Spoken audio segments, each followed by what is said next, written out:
This left-handed. Right, go ahead and call this special meeting of council to order. Please note that this meeting will be live streamed for public viewing on YouTube, and as part of the public participation, if you have questions regarding items on the agenda, please submit them by email to mail@ektwp.ca. Questions received prior to the meeting will be addressed during the public question period, which is limited to 15 minutes. We begin the special council meeting by acknowledging that we are meeting on the traditional territory of the Algonquin First People. We do so respecting both the land and the Indigenous people who continue to walk with us through this world. Now, just before I get into the adoption of the agenda, we did receive a note from Councillor Edie a short time ago that just had an unexpected family matter. She does expect to be able to connect remotely if council is willing to give that permission. So before we adopt the agenda, we have to decide if that's okay. Everybody okay with that? Okay, fair enough. So, Madam Clerk, if Councillor Edie shows up in the waiting room, you can go ahead and let her. Okay, thank you for that. So with that out of the way, adoption of the agenda, I'm looking for a mover and seconder that the special meeting of council agenda dated August 29th, 2022 be adopted. Moved by Councillor Renaud, seconded by Councillor Brayton. All those in favor? And that carries. Thank you.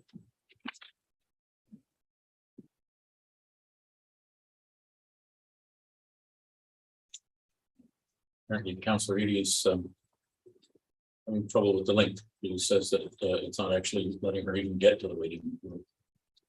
So perhaps we can check and see if the link is valid and maybe resend that to her. Thank you. Moving on to disclosure of interest. Does any member of council have a pecuniary interest with regards to items on tonight's agenda? And if so, what is the general nature? Seeing none. Move on then to new business. Item 4.1.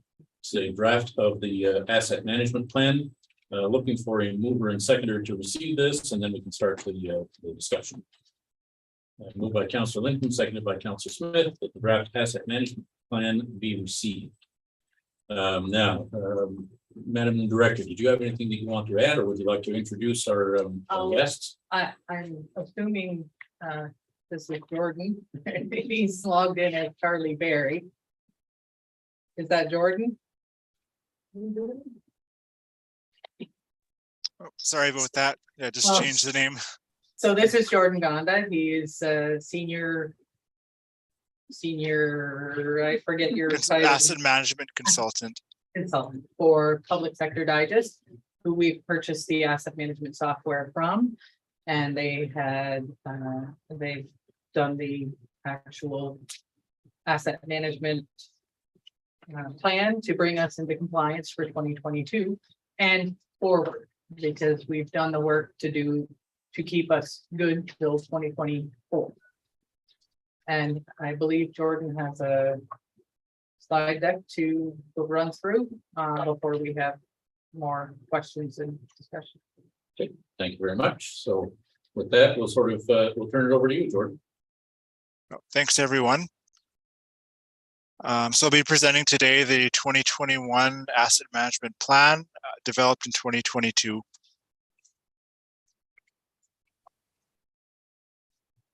So part of the motivation for this project was satisfying the Ontario Regulation 58817. This regulation requires all municipalities in Ontario to develop an asset management program. There's a set of staged requirements spanning from 2019 on to 2025. You're seeing on this slide a couple arrows. What happened is in 2021, the province granted a 1-year extension. So for example, the deadline of 2021 is now 2022, 2022 is 2023, and so on. A few highlights of what this regulation required. In 2019, it's the passing of an asset management policy, which the township already has. This policy essentially outlines the roles and responsibilities to develop and pass and keep the asset management plans. From 2022 onwards, there's three key deadlines for the asset management plans.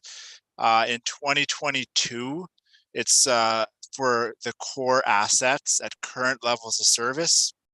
What this means is the plan outlining your roads, bridges, water, sewer, and stormwater infrastructure, and outlining specifically what kind of service you're providing now, not necessarily what targets are, but what you're providing now, and the inventory, the costs, and the strategies to maintain and deliver that.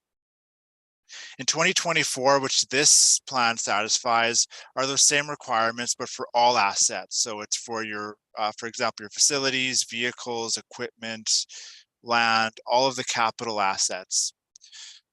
2025 has a few new requirements. At that point in time, we're required to report on what your proposed levels of service are. So that is, what are the kinds of targets you want to set for various programs? And then what kind of life cycle and financial strategy is required to meet that proposed levels of service. So again, just reiterating, the plan we're developing now satisfies the 2024 requirements for all assets at the current levels of service. A secondary motivation is generally just good practice, better accountability. It's recognizing that all the infrastructure you own provides some kind of service. The roads and bridges allow goods and people to move around. If we have a bridge closure, that might mean you might not have supplies coming in. You might get a lot of complaints for people not being able to commute. Same thing for water mains, community centers, vehicles. All this infrastructure is important. If we have an asset management program, it means we can better manage this infrastructure and ensure that we have good services going forward. And the AMP, the plan we developed, is kind of a step in this direction. The practice of asset management really boils down to balancing three different kinds of indicators. So every service, when you talk about a level of service, what we're describing is what is the cost of that service, the performance, and the risk. An example for road network, we can improve the performance by undertaking more inspections or more maintenance. That comes at a cost, and it can also reduce the risk. No matter what we do, we're doing some kind of balance of the cost, performance, and risk. And the plan we developed today outlines how this balance sits currently. If we can understand and set a good kind of balance between cost, performance, and risk, you know, that's setting an asset management program. So let's get into the plan. We took information from year-end 2021. That's the most recent, where we have a full year worth of data. The networks as a whole is worth about 105 million. And if we divide this cost across all households, that's about $26,000 per household.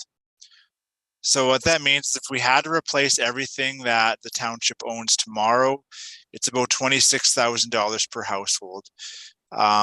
If we can manage this infrastructure well, if we can forecast what kind of costs are coming up, we can reduce this impact on all the households, on all the ratepayers, taxpayers. Of the network, the most expensive portion is the road network, that's 60 million. And then you can see that the other networks, fall down from 14 million down to 3 million. And just a note about the costing, it's a variety of sources. In some cases, we used unit costs, for example, the roads. And for other groupings, we use insurance values, inflated historical costs. So we used a variety of sources to get this 105 million. So we know the cost. What's the condition sit at right now? Generally, a lot of the assets are in pretty good condition. 87% are sitting in fair or better condition. So what that means is that there's about 20% of the assets will require immediate needs. If we look at the breakdown across different groupings, you can see the most critical ones are the vehicles, machinery, and equipment. These have a lot of assets in that poor to very poor range, whereas the road and the water network is in fairly good condition. 62% of this came from assessed condition ratings, and the remainder came from age. So a little over half of the condition scores come from inspection records, studies like the bridge inspection reports, whereas a little under half just comes from age. To understand the costs long term, what we have is we call a life cycle strategy. So this is the full cost over the whole life of an asset. So we did this in two ways. For the roads and bridges, we looked at developing different models. I'm showing here an example for the paved roads. We interviewed staff, looked at the road needs study, and based on what we're doing for activities, we can model those. And you can see that the full life of that road, that 40 years, is based on a variety of activities. This is what we base the capital projections on for the roads and bridges. So it's based on activities done on the infrastructure. All other assets, your buildings, vehicles, etc., we're just assuming there's replacement at end of life. So we set a useful life.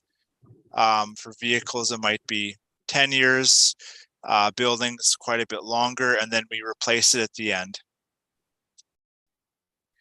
Taken together, that's about $4.2 million per year on average. There's quite a bit of variability. Kind of more long-term, we can expect higher costs. What I'm showing here are those costs going forward in 5-year blocks. So each bar represents 5 years. I would also like to note that there's a backlog of almost 7 million. So this is work that is kind of pending. These are assets that are in that very poor range. We can see the majority of these costs come from roads in the light blue, and that kind of peaks around 2055. These capital requirements that I just showed are what give us the basis to understand what kind of deficit we have. So an infrastructure deficit is any kind of shortfall in funding. We looked at historical sustainable funding towards capital. And this table here is just summarizing what you have available and what the needs are. So that annual capital requirement, that 4.1 million for tax and 98,000 for water, that comes from what we talked about in the last two slides, those renewals and those life cycle activities. That's the amount of money that we likely need to spend each year. However, what we have available is just a little under 2 million, and that those are the sustainable sources. So that's your taxes and your sustainable grants like OSIF and gas tax. So taken together, it's about a deficit of 2.2 million per year. If we want to fund this deficit purely from increasing taxes, we're looking at about a 1.5% tax rate increase over a 20-year period. And just to reiterate that, that's a cumulative. So every year over 20 years, we're increasing by 1.5%. So that's kind of how we close that deficit. The water side, because we're currently not gaining revenues through water, we don't have an estimate of what percentage rate that is, but we do know that we need to spend about 98,000 per year in water to continue maintaining and renewing it. Again, these tax increases, that's based on sustainable grants, taxes, assuming no new debts being taken on, and we should look at prioritizing various projects to ensure that the most critical works are done early on. That covers the plan. A few key recommendations. It's important we continue to have that refinement of inventory data. So the township has done a lot of work gathering together information on the infrastructure from various sources, from plans and studies, from your TCA registry, from interviewing staff. It was quite a lot of work to get that together, and we have a very comprehensive inventory. But we did note in that report we do still need a bit of work to make it more accurate. Most importantly, it's better replacement costs. For the facilities, we just used insurance records. But if we did a more extensive assessment, those replacement costs for facilities might look a little higher. We also want to look at a condition assessment program. So right now, just a little over half of our infrastructure has an assessed condition. If we were to have assessed condition across more assets, more of the infrastructure you own, we would have a better idea of the timing of the needs. We also want to work towards the 2025 requirements. To understand a proposed levels of service, that requires some kind of public engagement. So it's important that at some point in the future, we look at getting that feedback and really finding what a good kind of balance is.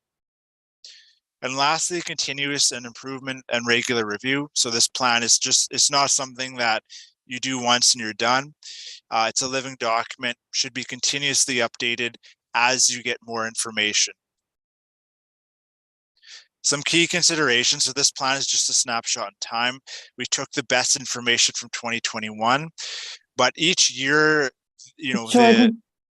Jordan, excuse me for a minute. The main office and the council chambers have gone offline. They've lost internet. Could we pause for a minute and see if it will come back on? They just messaged me. Okay, no problem. Sorry.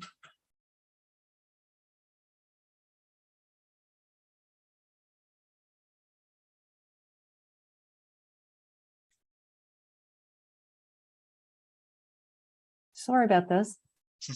No worries. We actually may end off getting booted out as well, as I don't have the no, they have absolutely no internet.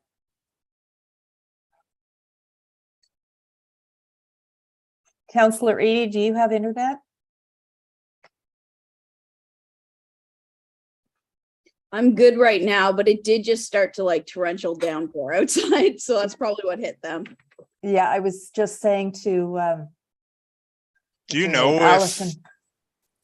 Do you know if the phone lines are working? Because we could always try and just loop through phone. I mean, you wouldn't be able to see the presentation, but we could still answer questions.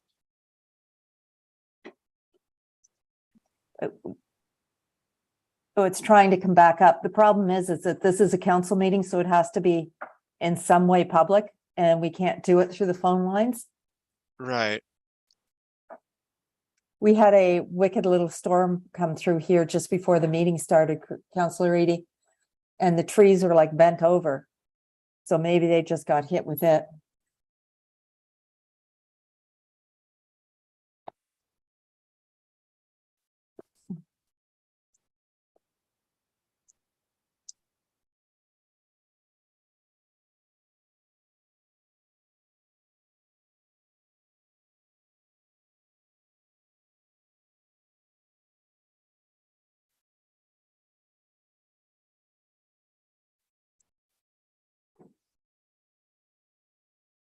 Our new airport road is a river now. Is that a good thing or a bad thing? Wait.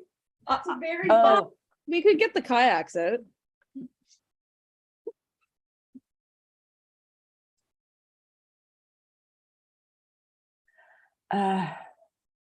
No, I'm not the coast. No, sorry.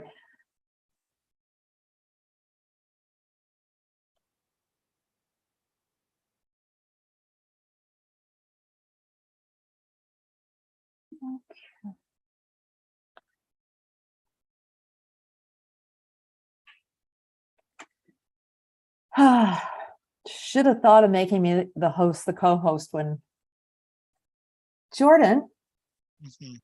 shows you as the host. I think I must have set this up. I am the host actually. Wait a minute.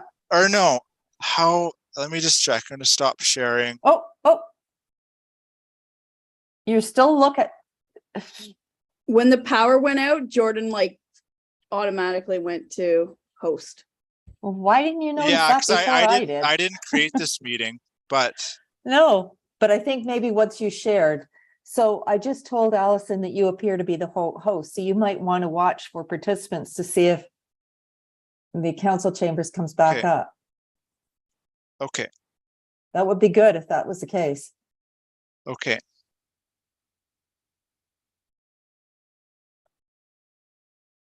Sorry, I'm just going to be back in a minute. I'm just going to turn the lights on. They automatically turn off after 6 p.m. So I'll just be back in a minute. Good. All right, I think we're getting everybody back in again. Oh, shush. I know. Was it your baby that had to go to the dentist? True. Well, she is my baby, but she's 9 now. Oh dear. How'd it Yes. go? How'd it Terrible. go? Terrible. They only pulled it half out. Me too. They didn't take it all the way out. Now I'm toothless. So she's been falling asleep and then she gets up and then she falls asleep and she gets up. And And now I'm toothless. you got chicken in there. No, no.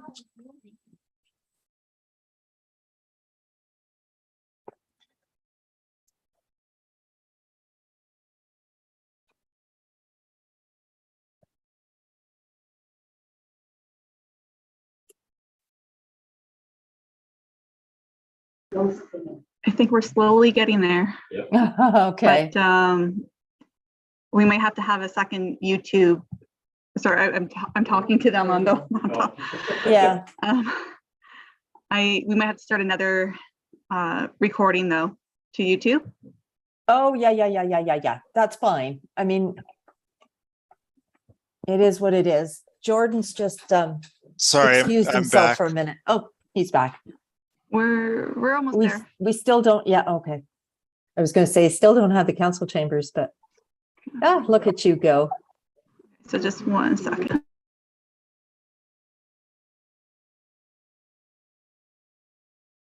Do.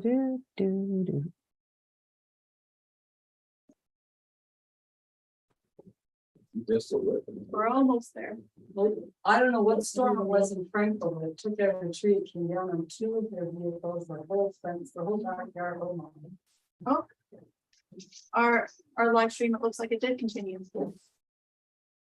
Continue to black. Yeah, we just, Oh, no, we were talking about you, Allison.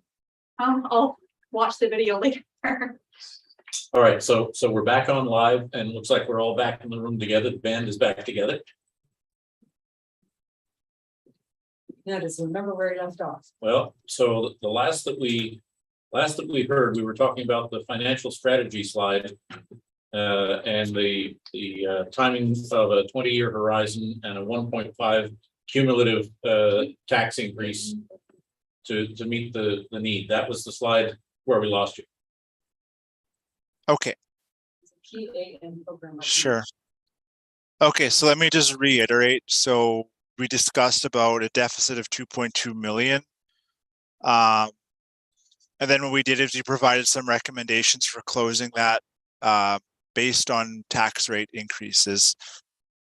So if we want to close that $2.2 million deficit over a 20-year period, that means we have to increase our taxes by 1.5% per year. So that's a cumulative. It's not just a single 1.5% increase. Every single year for that 20 years, we're increasing by 1.5%. This takes a few assumptions. Number one, that we're only considering sustainable funding. So that means we're only considering taxes and sustainable grants like OSIF or gas tax.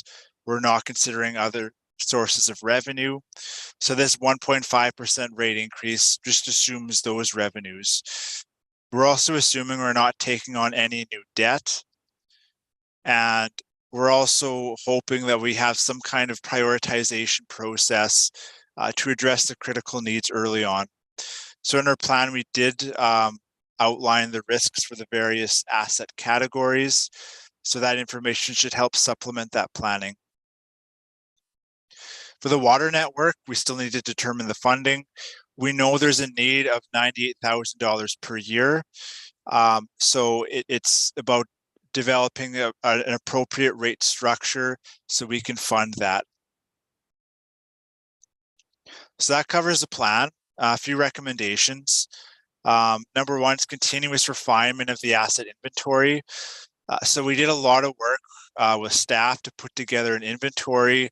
We looked at financial records, various studies, staff input, spreadsheets. We looked at a lot of sources, and we got a very comprehensive inventory, understanding the costs, the numbers, quantities. It's very good, but there's still some work that needs to be done.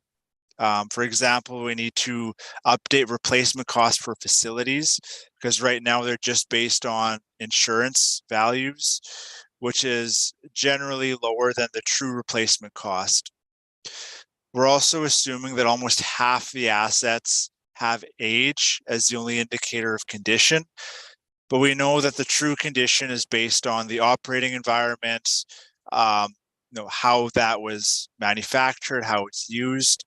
So if we have a condition assessment program together, we can have a better understanding of the timing of the needs. We also want to work towards the 2025 requirements. So at that point in time, we're developing a proposed levels of service. So we need to have some kind of public engagement so we can understand what kind of costs and performances and risks are acceptable for our various services. And lastly, this plan requires continuous improvement. It should be updated continuously as a living document. It's not just a single document that sits on the shelf to collect dust, but it is something that's real and living. This work was just a snapshot in time. Infrastructure is constantly changing. You're acquiring new vehicles, you're disposing assets, everything's changing. So every year, it is a good idea to update the inventory. This plan provides a high-level long-term insights. So it outlines things like a backlog we saw, 6.8 million. It provides some strategies to prioritize our capital plans. It outlines what kind of maintenance and renewal we do for these assets. So it's really a good strategic document that summarizes the various services across the township. The roads and bridges, we use renewal strategies based on studies, but all other assets, we just assumed replacement of end of life. It might be a consideration of the township that we try and develop, a more realistic replacement schedule for other assets. If we're only using age, should we look at reviewing our useful lives? There's some work in that area. And lastly, we didn't consider any operating costs. That's a study in its own. This was only capital, but if at some point in time we look at what are the true operating requirements that could supplement this work that we've done. So that covers the presentation for today, and I'd be happy to take any questions. Hey, thanks for your presentation. I see right off the bat, we've got Councilor Renaud. Go ahead. Yes, okay, so you say 1.5 every year for 20 years. But that doesn't take into account other needs of the township. That's just our assets. That doesn't take into account a disaster happening in that 20 years. So realistically, we're looking at more like 2 or 3% annually for the next 20 years to get out of the hole. Correct. So I can't speculate on exactly what that number is, but I'm guessing it would be somewhat higher because you would have unexpected events coming along.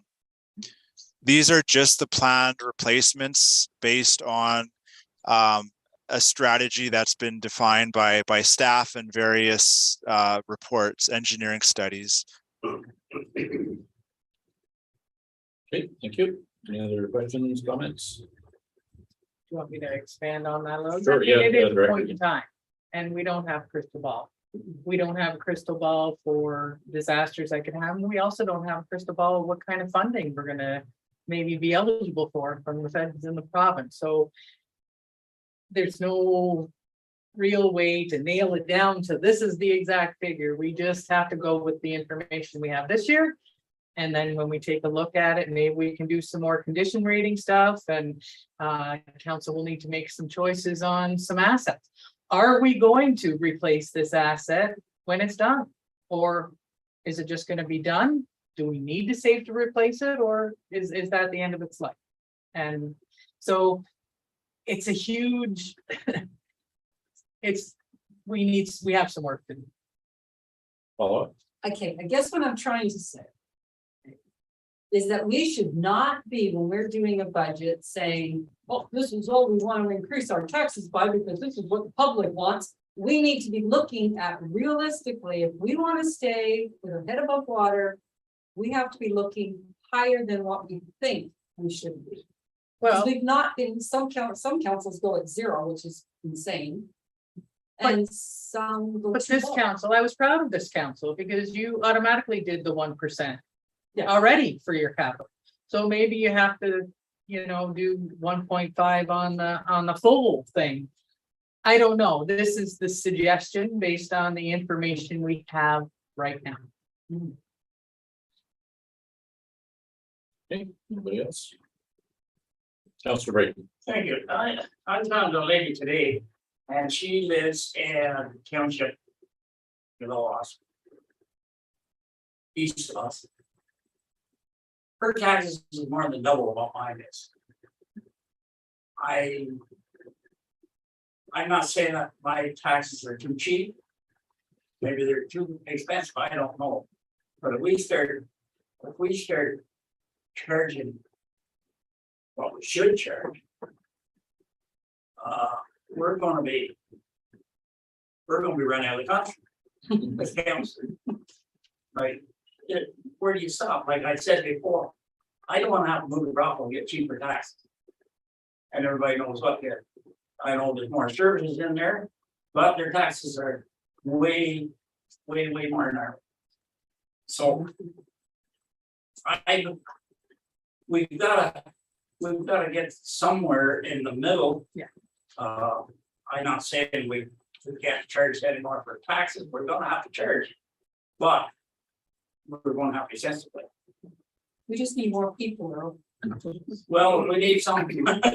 I know we need the money, but we can only do so much. You can't make get dollars out of a pail of water.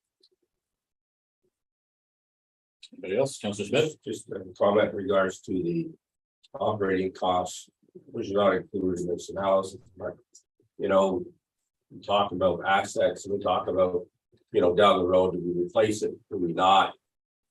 And, to really get a true understanding of what it really cost us, perhaps we should compare if we went into a contractor to do the same work we're doing ourselves in-house.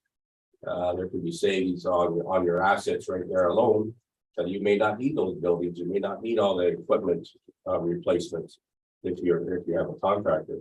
But these are things as a council that we need to look at the big picture of how we're going to operate and maintain what we have. Councilor Brayton, follow up, yeah. So thanks.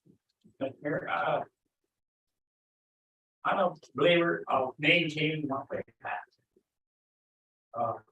We have a building here, we gotta maintain it. You gotta put a roof on it, you gotta put a roof on it, you gotta put a wind in, you gotta put a wind in. And if we maintain what we have and keep adding a little bit, I think we'll get ahead of it. Thank Thank you. Anybody else? I'm glancing up. I don't know if I missed you, Councilor Ida. I thought I saw some movement, but maybe not. Go ahead. I didn't get to go all the way through the other report, but did we also get a breakdown on each asset individually, like each vehicle, each building, or is it all just grouped into one solid section? Over to our director. I think that data exists, but we didn't get a 500-page document tonight. You know, if there's a particular interest, I suspect we can get that information, director. Yeah, I mean, that was the whole idea of purchasing the asset management software. The data that's pulled into this report comes off the citywide software that we purchased and worked on and updated all the inventory from. I can print the detailed line by line assets. But this is a summary of them grouped in the different categories and segments. If it's something you wish, I mean, I guess I can make it available. To be honest, that sounds like something that I watched a previous council do, running through the budget line by line, and that was Same type of thing. it was a painful process for the council members at the time. I could see it by the looks on their faces. It was painful as a member of the public to watch it go on. I don't think we want to be going down that rabbit hole again, but Councilor Edie, follow up, and then we'll get to Councilor. Yeah, the reason why I asked was I was just making sure that staff actually had the numbers for each thing, because otherwise it's pretty hard to figure out what you're doing. So that's good. I don't need it. Okay, thank you. Councilor Lynn?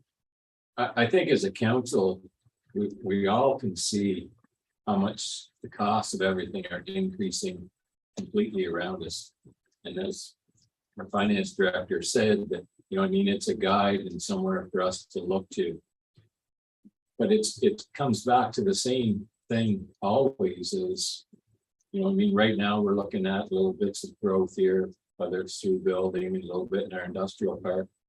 But there are things as a council that I think we have to keep looking at to move forward with, so that we have some of the money, maybe don't have to maybe hit some of these kind of targets, but there are things that we have to consider moving forward. Okay, thank you. Any other questions before I open the floodgates here? Okay, so I made a few notes here as I went through the document. And I have to say at the outset, I know full well this is a living document. It's an imperfect process at best. It's better than what we have been doing, all those good things. So I don't want anybody to take any offense at any of these observations or questions. It's just so that I can have a deeper understanding than I already do. So on page 28, and I'm referring to our agenda package pages, our full agenda package. So on page 28, there was a discussion around paved versus surface treated kilometer costs and so on, based on 100% cost per unit. And when I did the division, I'm going to use the term, I was shocked. I mean, if this is accurate, then boy, did I ever learn something just from this page. But the per kilometer cost for asphalt came out to 397,000 per kilometer, and for surface treated it came out to 392,000 per kilometer, and that just didn't seem to pass the sniff test for me.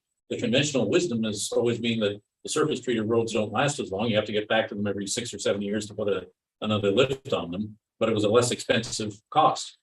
So if that's been a fallacy all these years, then great, that's an adjustment on my part. But I flagged that as a sniff test. It just didn't seem right. So I'm not sure whether that's a question for Jordan or a question for our director. It's probably a question for Charles, but maybe Jordan can help me with this one. Yeah. So what I guess one thing to realize when we say replacement cost, that's the cost of the full reconstruction of the road. So the unit cost for a full reconstruction of a surface treated into asphalt is similar. So that's why you see a similar cost, but where you would see the difference is the annual cost per year. So a surface treated road doesn't last as long. So you'd be applying surface treatments every 7 or so years. A paved road, you would do resurfacing in a much longer schedule. Okay, so when you're talking about replacement costs, then you're including things like base work and all those things as well? Almost as though the road didn't exist?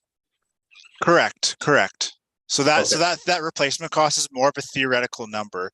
It's not something we're spending every year. It's just something we're spending, after a very long time. In terms of surface treated roads, it's after several surface treatment applications. The actual cost for that surface treatment application is quite a bit lower, but that replacement cost is just at the very end after we've done a lot of surface treatments and we see the base needs some work. Okay, all right, so that's better context around that, so appreciate that. On the next page, oh, I'm sorry, Director. That's okay. I was gonna let you continue, but I just, on that point too, Jordan, the life cycle costs are just on the roads right now, right? There are some life cycle costs built in. Just this the roads plan? and the bridges. The roads and the bridges. do Everything have else life is just cycle costs. Everything else is just replacement end of life, but roads and bridges, we do have those event costs. Okay. All right, thank you. Just Councilor Smith? just follow up on it. Glad you read that question. Actually, I just asked Charles the same question the other day. What the comparison was of the surface treatment to asphalt. And don't quote me because I don't have my phone with me, but it was I think it was $8 a square meter for surface treatment versus $23 per square meter for asphalt. So, yeah. But you have to do it more often. Yeah, exactly. So that's why I was kind of interested in this because, yeah, you have to do the surface treatment more often. But really, if you want the hardtop road to stay in comparably decent shape, you can't just leave it sit for 15 or 20 years. There are things you have to intervene with Correct. in its life. And then So now all of a sudden that 23 goes up if you're maintaining it. So it's a little bit apples and oranges, not quite. Yeah. But at some point in the future, I wouldn't mind getting a little bit deeper into that because I was so shocked to see the numbers that close. Yeah. So on the next page, in terms of surprises, the fact that there wasn't obviously a single poor, let alone very poor, asphalt road identified really surprised me. The ones that came to mind, now we're doing it this year, New Dublin Road, Alex Road South, there are a few that, boy, if we consider those fair, I would hate for anybody to deal with a poor or a very poor road. And we all know how that 2017 road need study looks. Okay, and so that's really where this is. So this information will be updated when we have the 20. Fine. Okay, good. That's good. Yep, that's all we need to say on that one. I think it's a similar question, but I think it doesn't necessarily have the same answer because the bridges and culverts were not part of the roads needs study from 2017, but on page 38, again, the bridges are either fair or good. And I'm thinking, we just held an open house for Lynn Valley Road Bridge that has a crack in it. I wouldn't consider that to be fair, so I was surprised not to see a poor. The OSIM's report was from, I think it was from 2019, if I'm not mistaken. But Okay, by the same token, there was not bridges at all. We were missing bridges and culverts. There was only a couple listed in the asset management plan we had. Okay. So we were scrambling to find the information to put in there, but that report is done every few years, and the reports we're getting on that bridge now were in 2022, I believe. Maybe they were in 2021, but this is as of December 31st, 2021, right. this information. Yeah. So in this year, that'll be something I do at the end of the year. Oh, we got a new report on this bridge. We know it's in not very good condition and we have to do something for it. Right. So we'll make the changes and then the report looks a little bit different at the next. Okay. Alrighty, so moving on then, so at page 54 and again on 62, there are references to equipment. And specifically fire equipment and public works, I think primarily vehicles. But half of them are listed as in very poor condition, and that really surprised me because we routinely have our directors of those departments coming to us saying, this one is getting old, we have to replace it. And so I don't want our staff having to use very poor equipment. So it's a terminology thing, I hope. It's an age-based thing. So this is not necessarily actual assessment. This is a desktop analysis. Yeah. Oh, okay, It's age based. okay, all right, If you look after your equipment, it lasts longer and it's in better. okay. That makes me feel a lot better about that. So now, the next one is not gonna surprise anybody. And again, I feel the need to say, I'm gonna talk about debt here. This is not that I'm going after debt, but there was a line in here in the page 84 to 90 range, talking about inflation wasn't taken into account. The report in general doesn't recommend the use of any debt. When I take a look at the 2016 asset management plan, that consultant was suggesting the township should take a look perhaps at moderate debt to deal with the backlog and that type of thing. So I did an analysis on, there was a table that showed the cost of borrowing at various percentages and various years. And it didn't matter how I sliced or diced it. It always ended up saving considerable hundreds of thousands of dollars in the million over 20 or 25, 30 years to do something at today's dollars and pay down that debt than to try and keep up with inflation, putting money away, because by the time you actually go to do it 20 years from now, that $1 million job now is worth $2.5 million. So I guess the overarching question I have about this is a snapshot in time, 105 million, that's what our assets are worth now. That 1.5% suggested increase cumulative. Does that also keep up with inflation, or is this a static analysis today, just move forward in a flat linear fashion over the 20 years? And so it's not realistic, because we know it's not going to still be 105 million 20 years from now. So there is no adjustment for future costs at this point. Well, the suggestion is you automatically do 1.5 Right. on your tax, your budget. Yeah. And then whatever your cost of living is, which we know right now is astronomical as far as I'm concerned, but we'll deal with that when we get to budget again. And we were good this year. We did a good chunk. But this is suggesting to deal with that capital alone, the automatic increase, as you've been doing 1% on the capital portion, the automatic increase for now should be 1.5 on the whole budget, and then whatever cost of living is after that as well. Right. So, Okay. that's the suggestion. Yep, no, I And understand that doesn't include debt and the crystal ball that if we'd had 2 years ago, we should have borrowed everything. Yeah. Everything 2 years ago and maxed everything out, because now everything costs 3 times as much. And so just to put some real numbers in it, the scenario that was examined in the report was 1 million at the current at 3% over 15 years. And the cost of borrowing showed us 260,000 roughly. Well, the same thing if you just take inflation at around 3%, you take that $1 million and you project it out over 15 years, it's going to be over $1.5 million. So here you've got over $500,000 worth of inflation costs versus 260,000 of borrowing costs. You got the asset now. Yeah, exactly. And it means that the people who are still here paying taxes are paying back, more. and they're the ones actually using it. If you put money away for 20 years, there are going to be some people who move out and have paid towards something they never use. So there are a lot of aspects to look at. It's not my go-to tool, but I sure as heck am not afraid of it. I'm not walking away from it. It's a useful tool if it's used properly.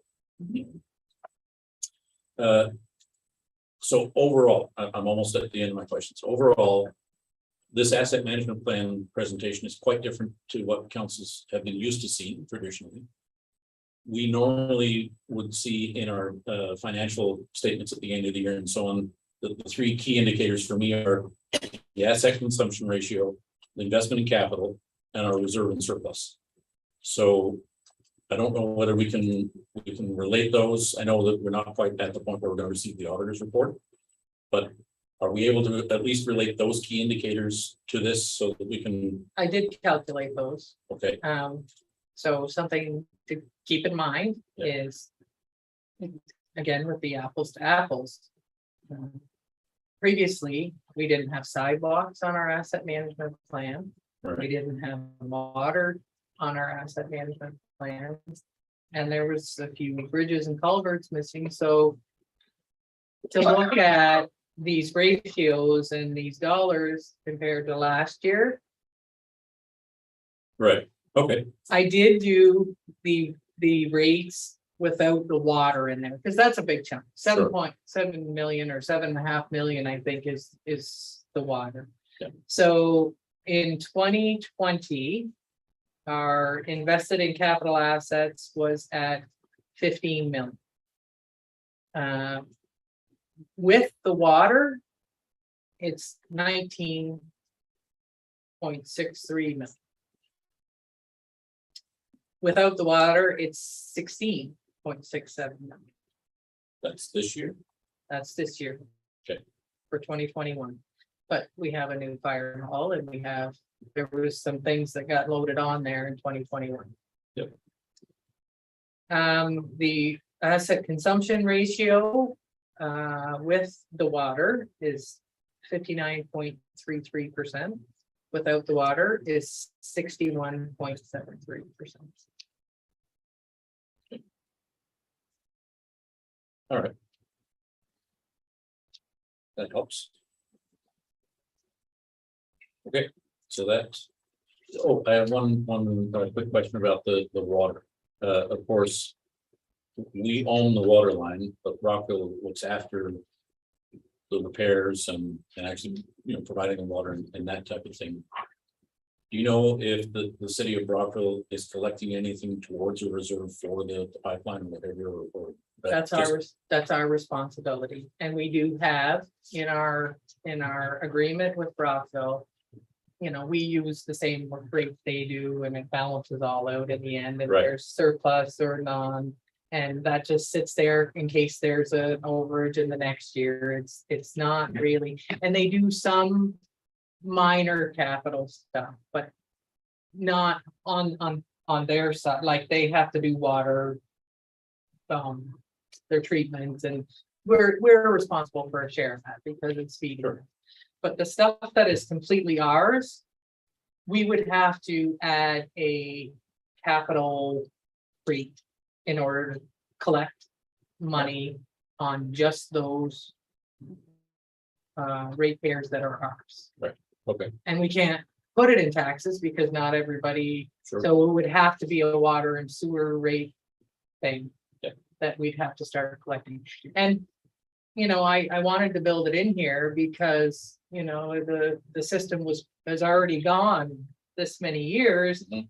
And without us doing that, and if you wait until the 60 years is up, and then you got to come up with, well, it's 7.5 million now, but what's it going to be, in a few years? Now's the time to start putting a little bit of a rate increase on each of those owners. Okay, oh, I'm sorry, Madam Administrator. Just as a note on the water line, in the past, when we've had a capital expenditure on it, such as the replacement of the monitors that are used to read the meters, that was charged directly back to the users as an invoice, which eventually would have ended off on their tax bill. Right, okay. Thank you. And final question, a number jumped out at me in the report here. It quoted our reserves at 3.1 million. And that seemed low compared to the trend of recent years.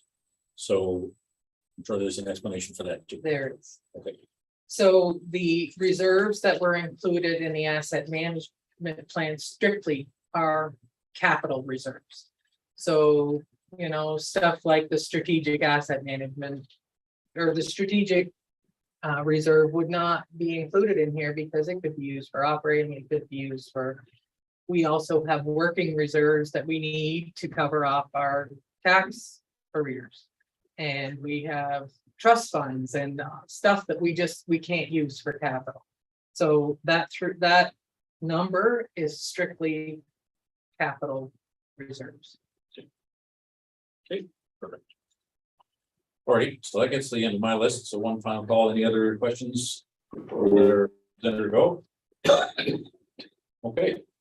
Well, thank you very much for sticking with us, Jordan, and for presenting that. I know a lot of work has gone into it, both with your firm and certainly staff gathering, all the data on the front lines and digging through all the archives and so on. So much appreciated. There's I know we're going to have a clearer picture moving forward than we've ever had before. And hopefully little by little we can get back on track. So thank you. Thank you. Alrighty, so we'll move on then to the next item in our agenda. We do have a correspondence. Oh, sorry, I guess I need to call a question on receiving that asset management plan. Now, Director, we were chatting a little bit earlier today, and you were suggesting that we are at a point where we needed to be for this year.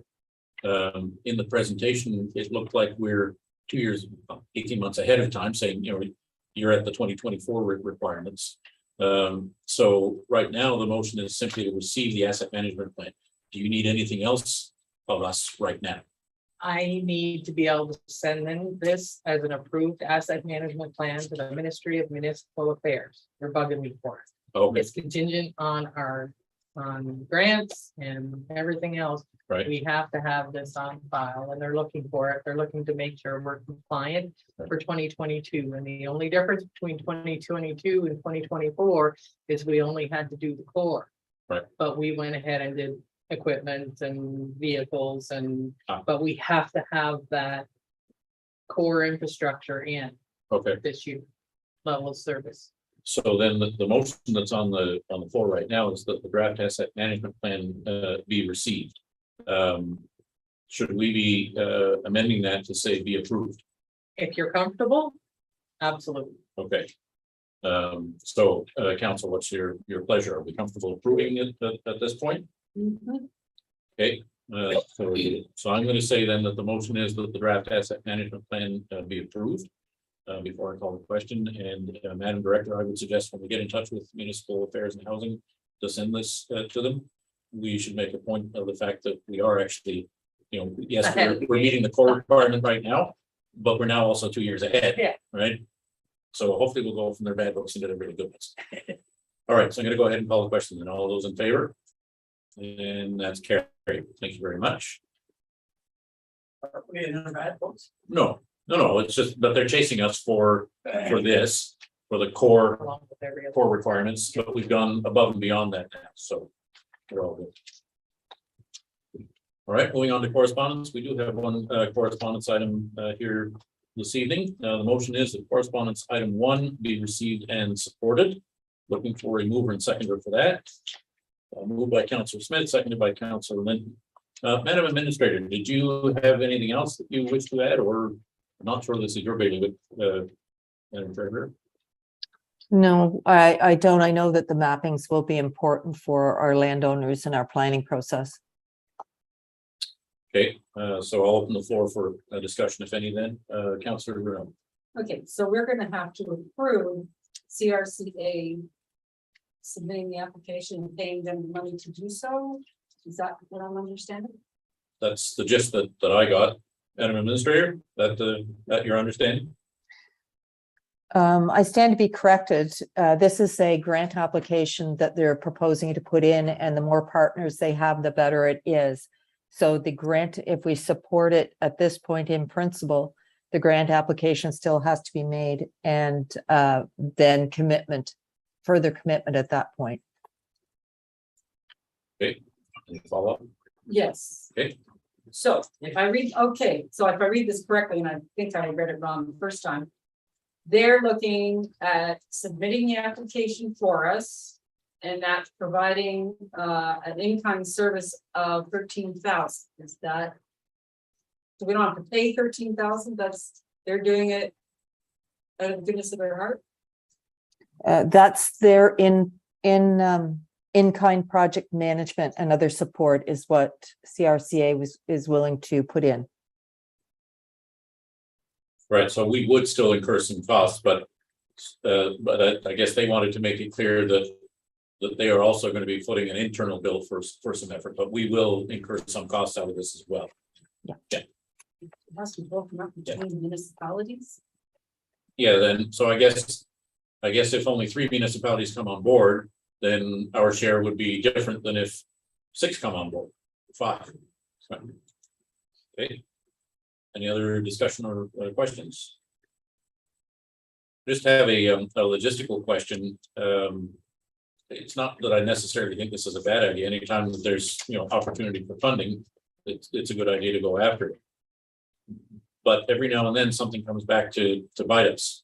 If we get new mapping, then it may introduce new restrictions that don't exist now. It could provide relief for restrictions that do exist now. So I realize it's sort of a double-edged sword, but is this really something that our residents are going to benefit from and like that we have done? Or is this going to generate more complaints because we're going to be saying no more often? Does anybody have a sense of that?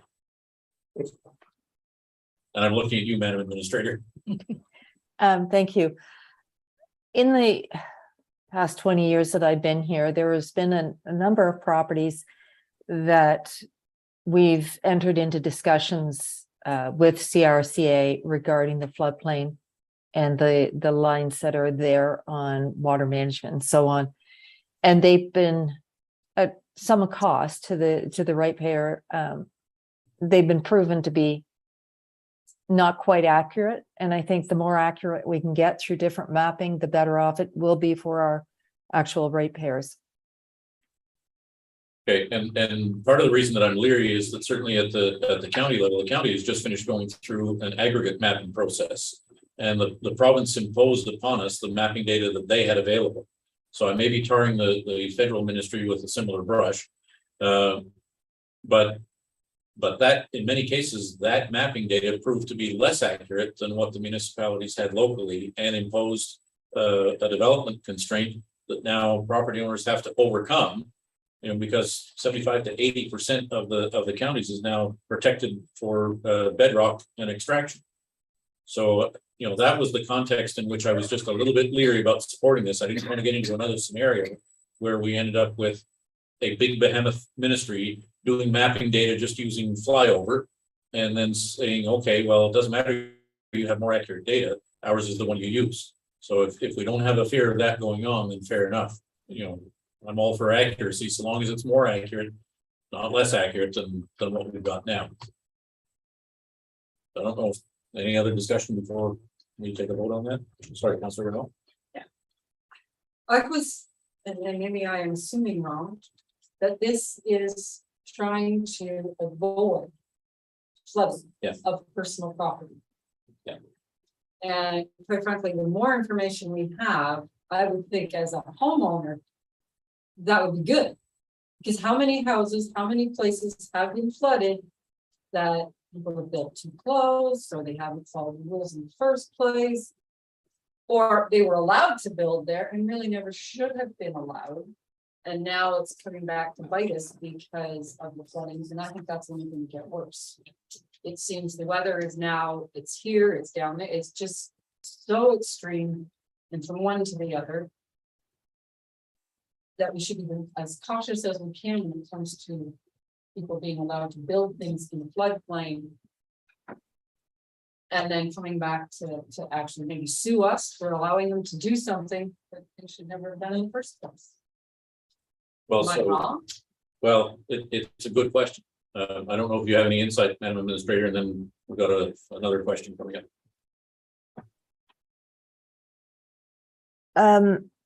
As far as the accuracy goes, one of the things that we found when there was a lot of flooding along the St. Lawrence, though our township, thank goodness, didn't have as much, many of our buildings are well above the flood mark.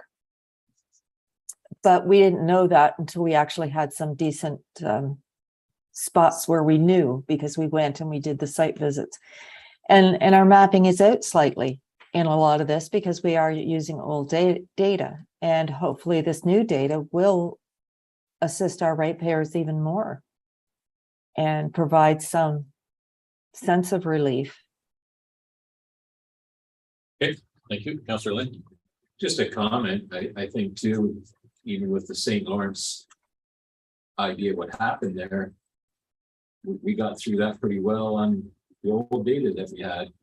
And I know in the northern part of the township, there was a few farms, the one gentleman in particular that was in his family a couple hundred years, woke up and part of his property was designated woodlands unbeknownst to him. So it does put you a little bit on the spot to be a little bit leery of some of these maps, new ones that they just create more problems in the wetlands for one part of the program. So I have one other concern. Go ahead, Councilor Renault. Do we know if they are doing a flyover or if they are doing on the ground, actually looking at what's there? I mean, some of our property on the St. Lawrence should never flood because it's bedrock and it's 30 feet down to the water, it's cliff, whatever. So that's good. But are they actually gonna go look at it and say, oh, okay, it's never gonna flood here. Oh, that one's really low and you're only 6 inches and the water's gonna be coming in.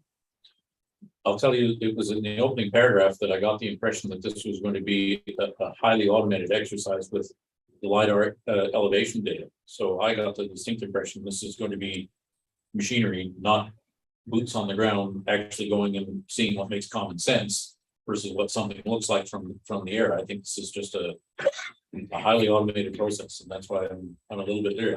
If this is actually going to improve things or make things better overall, even if there are a few winners and a few losers, as long as there are more winners, that's fine. But wrapped up in this is also a concern: are we inadvertently and unintentionally going to make it difficult, if not impossible, for homeowners to get insurance if all of a sudden a flood line moves and then they come to renew their insurance and the insurance company says, oh no, you're beyond the flood line, you're uninsurable, forget it. I don't want to be doing that to residents.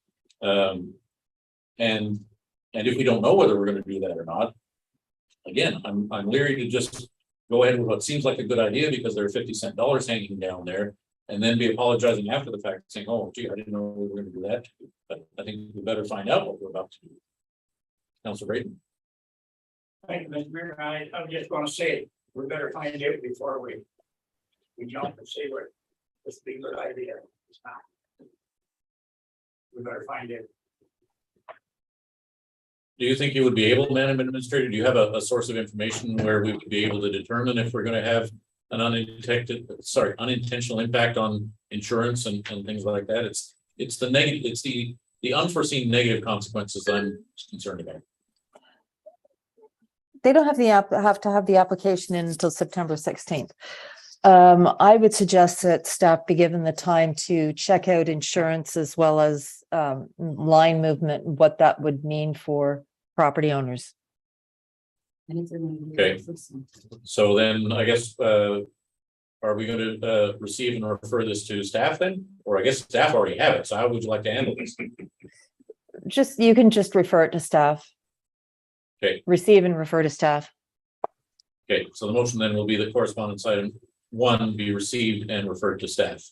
So everybody comfortable with that? But will they be asking the question, is it boots on the ground doing it, or are they doing it from a tabletop? And I would think you'll find that out as well, Madam Administrator. Yeah, that was one of my notes. Okay, perfect. All right, I'll go ahead and call the question then. All those in favor? That's carried. Thank you. I don't think we should be voting yes. Maybe we should be voting no. Well, that's the thing. I just don't know. I don't either. Alrighty, so moving on to bylaws, we do have one for first, second, and third reading. This is our confirmatory bylaw, that the mover be granted leave to introduce bylaw 22-63, and this shall constitute the first, second, and third reading thereof. And the bylaw 2263 be finally cast, signed, sealed, and numbered accordingly. So I'm looking for a mover and seconder for that. Moved by Councilor Renault, seconded by Councilor Smith. All those in favor? And that's carried. Thank you. Motions and notices of motion. Does any member of council have a notice of motion at this time? Seeing none, public question period. Clerk, did we have any questions? There were no questions. Okay, we do have a closed meeting this evening. One matter under section 239 of the Municipal Act. The motion is that the special council meeting adjourn at 7:10 p.m. For a closed meeting of council regarding one matter under Municipal Act, section 239, subsection 2D, labor relations or employee negotiations, specifically labor relations. Looking for a mover and seconder for that. Moved by Councillor Linton, seconded by Councillor Eby. All those in favor? And that carries. Thank you. So we'll take a few minutes. Are we going into a breakout room or are we ending the live stream or? What are we doing? We will be attempting a breakout room. Okay. I think our connectivity Yeah. is in a good space right now. Okay, fair enough. All right, so for the benefit of the members of the public who may be watching, we're going to go into a separate breakout room, maintain our feed, and we will be back to report out when we're finished with the closed session.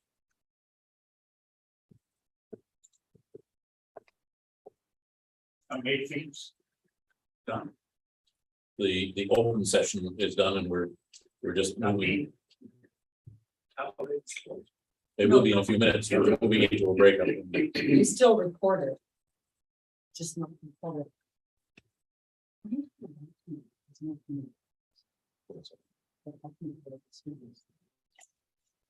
Sorry, I just had feelings, so I, there was nothing in it, so there was. So you were. There was nothing in it.